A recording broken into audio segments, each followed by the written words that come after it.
ఏపీలో ప్రధాన ప్రతిపక్షంగా కాంగ్రెస్ ఎదగబోతుందా? షర్మిల దూకుడుతో జగన్ను జనాలు మర్చిపోతున్నారా? రైతు సమస్యలపై ప్రభుత్వాన్ని నిలదీయడంలో వైఎస్ పిట్ట సక్సెస్ అయ్యారా? క్యాడర్ సైతం షర్మిల తీరుతో ఆశ్చర్యపోతున్నారా? వైసీపీకి ప్రతిపక్ష బాధ్యతలను గుర్తు చేస్తూనే ప్రభుత్వంపై షర్మిల పోరాడుతున్నారా?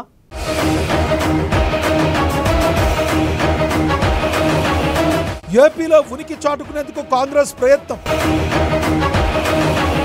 షర్మిల రాకతో కొంత మెరుగుపడిన Congress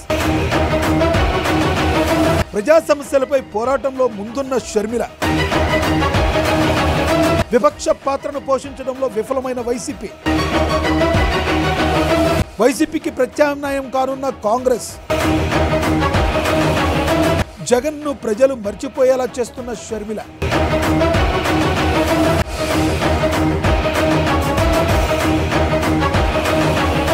AP PCC chief YS Sharmila రాజకీయంగా దూకుడు పెంచారు. రాష్ట్రంలో కాంగ్రెస్ పార్టీకి ఉనికి చాటుకునే ప్రయత్నం చేస్తున్నారు. రాష్ట్ర విభజనతో కాంగ్రెస్ పార్టీకి ఏపీలో నామరూపాలు లేకపోయినా పార్టీ అధ్యక్షురాలిగా షర్మిల బాధ్యతలు చేపట్టాక నెమ్మదిగా అడుగులు వేస్తున్నారు. షర్మిల వ్యక్తిగత ఇమేజ్ కూడా కాంగ్రెస్ పార్టీకి తోడుగా మారిన పరిస్థితి కనబడుతుందంటున్నారు. ఇదే సమయంలో రాష్ట్రంలో ప్రజా సమస్యలపై పోరాటంలో షర్మిల తన సోదరుడు మాజీ సీఎం జగన్ను వెనక్కి నెడుతున్నారనే అభిప్రాయం వ్యక్తమవుతుంది.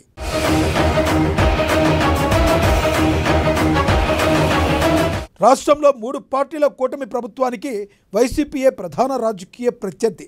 అసెంబ్లీలో సంఖ్యాబలం లేకపోయినా ప్రతిపక్షంగా వైసీపీకి ఊరూరా బలగం ఉంది. అయినప్పటికీ విపక్షంగా పూర్తి స్థాయిలో తన సత్తా చాటడంలో వైసీపీ తడబడుతుందంటున్నారు.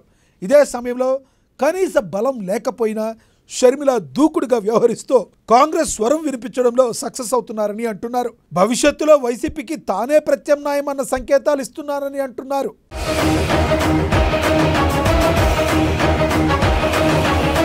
అసెంబ్లీ సమావేశాల సందర్భంగా రైతుల సమస్యలను ప్రభుత్వం నిర్లక్ష్యం చేస్తుందని ఆరోపిస్తూ షర్మిల చలో అసెంబ్లీకి పిలుపునిచ్చారు.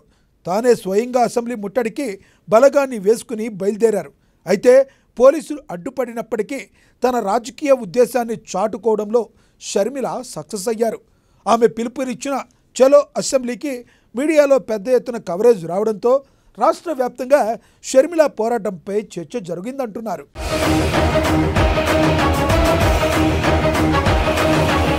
నిజానికి ప్రతిపక్షంగా వైసీపీ చేయాల్సిన ఉద్యమాన్ని షర్మిల తన భుజాన వేసుకోవడమే రాజకీయంగా ఆసక్తి రేపుతుంది.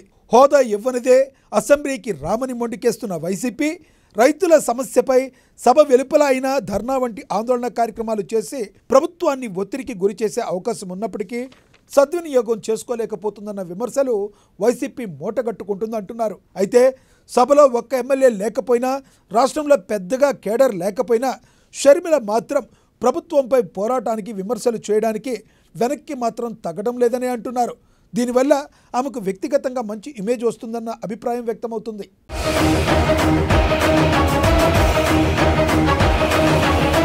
మాజీ సీఎం జగన్ బెంగళూరులో ఉండటం కూడా షర్మిలకు అడ్వాంటేజ్గా ఉంటుందని చెప్తున్నారు. తన దూకుడు వల్ల జగన్ను అధిగమించాలనే ప్లాన్ చేస్తున్నారని అనుమానిస్తున్నారు.